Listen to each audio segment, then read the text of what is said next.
Thank you, appreciate it. Thanks for representing the U.S. Hey, absolutely. In a real big way. Absolutely. So my first question to you is, man, what is the biggest difference, in your opinion, between the 3-on-3 game and the 5-on-5? Yeah, just the pace. I mean, I think the pace is the biggest difference. It's the most important difference. There's no, I've been saying it a lot this weekend. There's no time for overthinking. You got to move fast. You got to think faster, and I think that's the biggest difference. It takes some getting used to.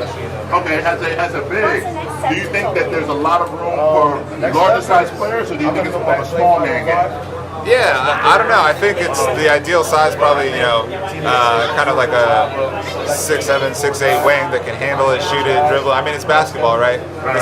It's a very pure form of basketball, and you have to be able to do all things. You have to be able to shoot it, pass it, and dribble it. There's not a lot of room for specialists. You know what I mean? So if you can only do one thing, you might be a liability on the 3-on-3 court, whereas you might be a huge asset on a 5-on-5 court. Okay, and then I pose this question to all of your teammates. I'd like to get your answer. If you could pick any 3 to 4 players for a 3-on-3 tournament, past, present, or future, not including yourself or any of your teammates, what would your pick? Oh man, so I'd probably take if it's not these guys that we just won the Pan American Games, then I got to take my guys from the World Cup. We just won that out in Amsterdam earlier this month, or last month in June actually. So last month, and that was Robbie Hummel, that was Damon Huffman, that's Kenyon Barry, and so. Yeah, that's that. If it's not this team winning gold, I mean that team won gold too. So one of those. Okay, so no MJ, no Magic. Oh, you're talking about NBA guys? Anybody historically? Oh man, in that case, for 3-on-3, I got to go Scotty. Okay. Pippen. He can do it all. He's the perfect player for 3-on-3. You got to go KD. I mean, he can guard it, and he can. I mean, he's a killer. And then, I would say. This is gonna sound mad wild, but probably Sean Kemp, because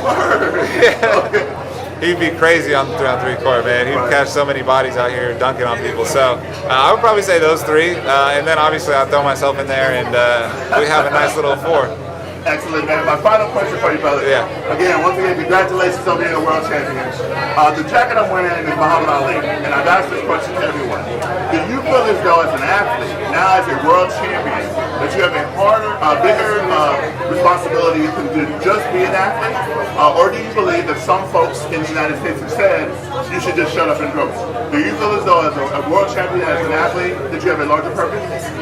Oh yeah, absolutely. I mean, I think we all have,